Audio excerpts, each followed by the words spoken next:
a necessity, but across the country, millions of people are struggling to feed themselves properly. I've never seen a fridge so empty in my life. There's literally nothing in it. Food prices have rocketed by 25% in the last 5 years, making the weekly shop incredibly tough. So nearly a whole 24 hours you didn't have anything else to eat until you ate that egg sandwich.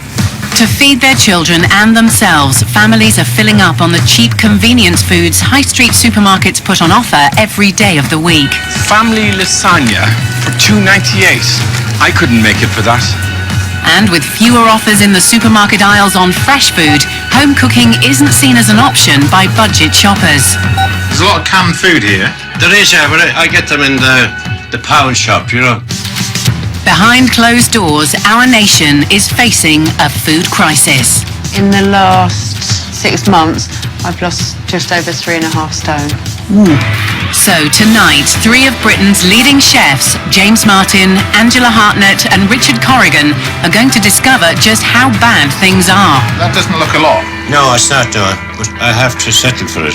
By living with households who find it hard to get food on the table because money is so tight. How low was your bank account? I had about 20 pence left in it. Karen, 20 pence. The chefs will try and use their many years of experience in the kitchen to help tackle this massive problem, but it won't be easy. If you had to shop like this on a daily basis, it would just do your head in.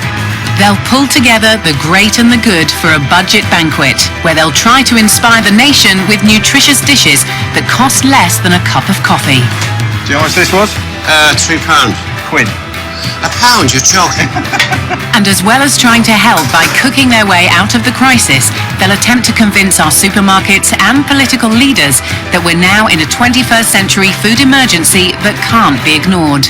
What's happening in the next 18 months? Because Well, there's a in my crisis. conviction, There's a crisis out there. The chefs are travelling today to homes that are struggling to put food on the table and struggling to eat nutritiously. It's been a totally new experience for me, and certainly one that fills me with nerves, to be honest.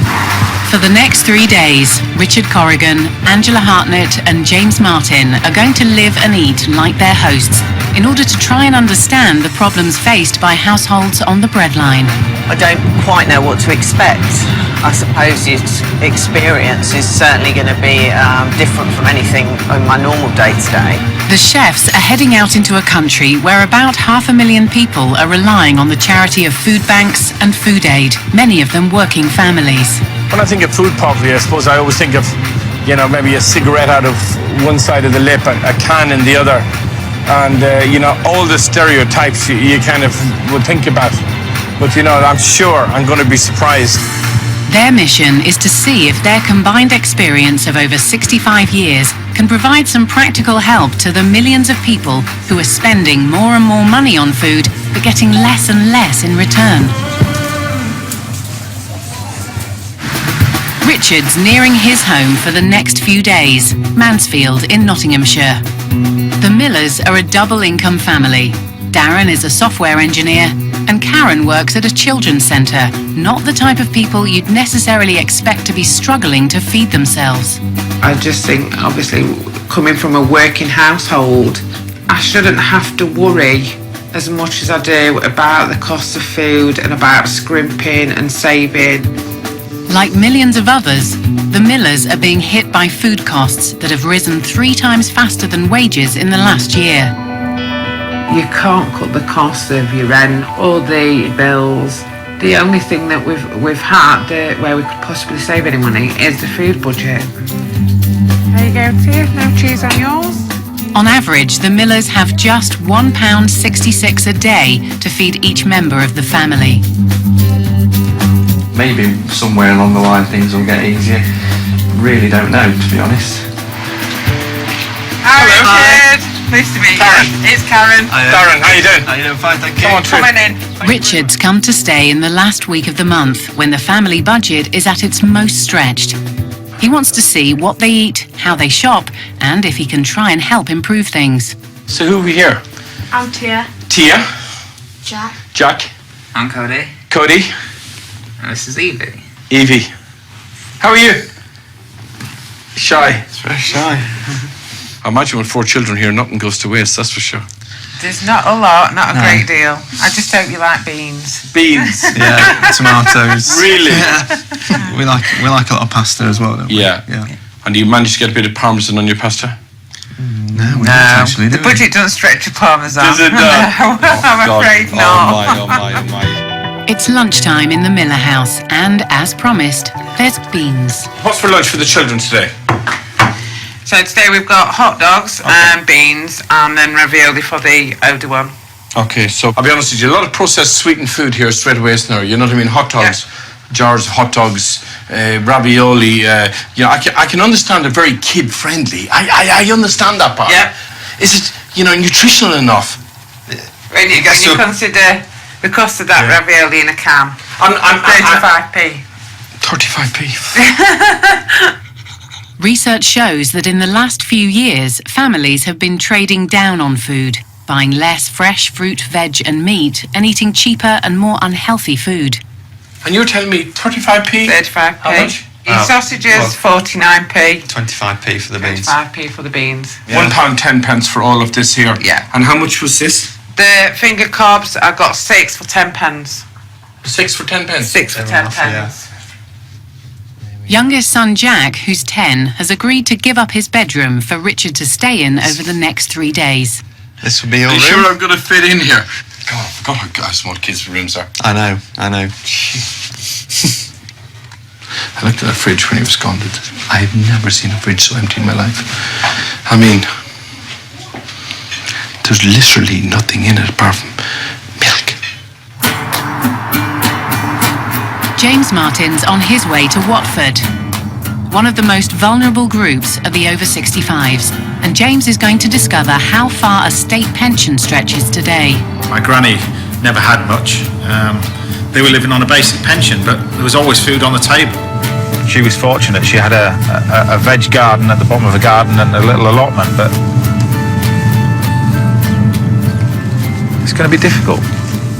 James's home for the next 3 days is this sheltered housing complex with his host, 65-year-old Patrick Ryan. I am struggling at the moment, like, you know, but I'm getting by there, you know.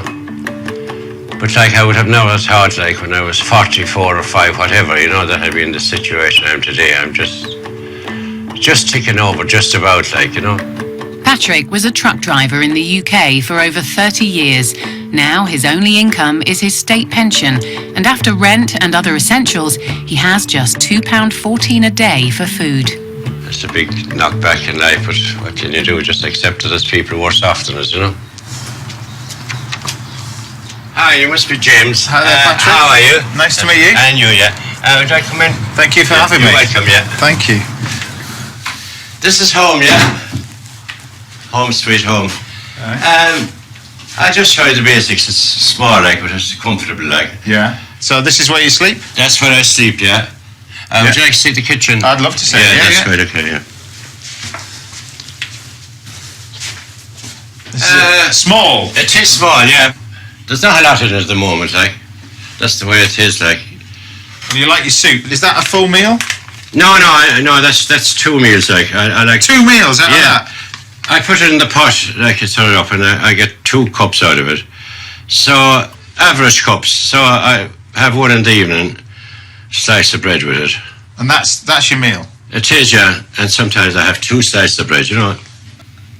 Chicken veg soup, I like that sort of thing. And my beans, like, I get them in the pound shop, you know. Right.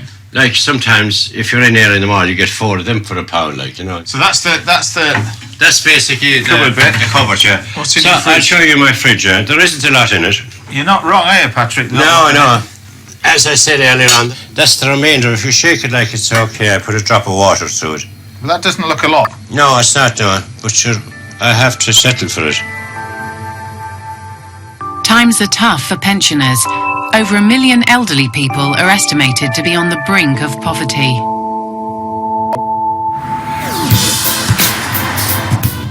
Angela Hartnett's on her way to Surrey, one of the wealthiest counties in the country.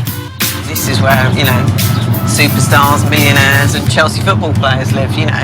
It's a very affluent part of the world, and it's hard to imagine that you're going to find anyone here who's struggling to live off the money they earn, or that they're struggling to feed their family. In this affluent part of the country, there are people who find it hard to afford a decent meal, like working mum Joanna Rendell and her daughter Carly. Single-parent households have been hit hard by the economic downturn. In general, I struggle to get food on the table for both of us. Carly's my number one priority. As long as she's got food, filling her belly up is the main thing for me. 31-year-old Joanna earns just over the minimum wage for her full-time job managing a charity shop. She and 11-year-old Carly have just £2.14 each per day to feed themselves. I'd go without eating a meal or a dinner so that I could ensure Carly's got her meals.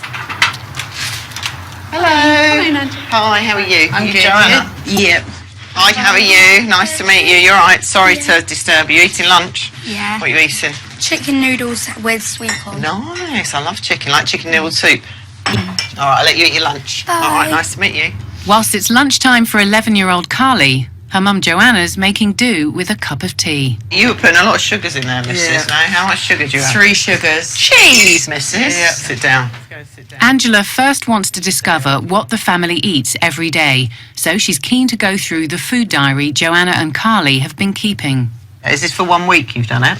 Yeah. Okay. And is it both your diets? Yeah. Yeah. So why don't you tell me what you've been eating, Joanna?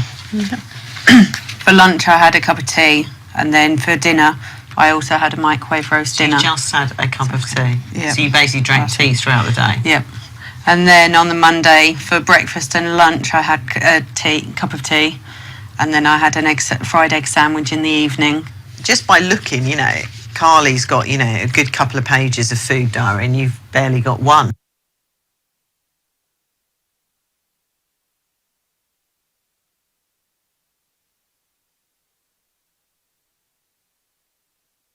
Because most of it's cups of tea. How long do you think you can carry on like that? I don't know.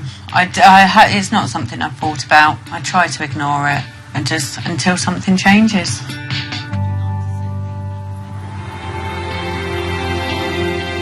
In the Miller house, it's chicken nuggets, fish fingers and chips for the children's dinner, and soup made from tinned veg for the adults. It's not how Karen wants things to be. At the moment, this is what works for us. We know there's going to be food on the table. And yeah, all right. It's not as nutritional as we might like it to be, but that's the situation we're in. It's not easy living with the guilt that you feel. See, when you say that to me, then I understand that. Sorry, I've gone.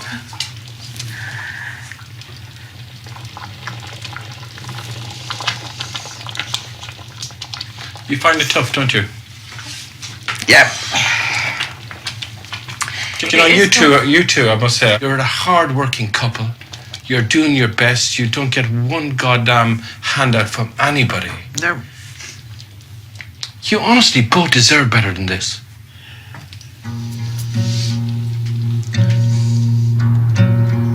In Watford, Patrick's cooked one of his staple meals for James. Half a can of chicken soup and vegetable mash. It seems to me it's the meat that you're missing. I mean, I'm looking in here, we've had a few bits of chicken, but Yeah. it's the meat that you miss. Such meagre portions are not that unusual. It's believed well over 1 million over 65s are malnourished. Do you ever feel as if you're hungry? Yeah. Like, you know, I might be watching something on the telly there, a television program, you know. You know, occasionally they do be wine and dining, you know. Yeah. And that's when you would be hungry, you know. You know what you're missing out, and then, as I said, you can't afford to just settle it. Right, well, you've cooked. I better wash up then, aren't I? Yeah, if you don't mind, please. I don't mind at all. Thanks Thanks for dinner. Yeah, you're welcome. I wish I could do more, but Don't worry. Phew. Food is also in short supply at Joanna's.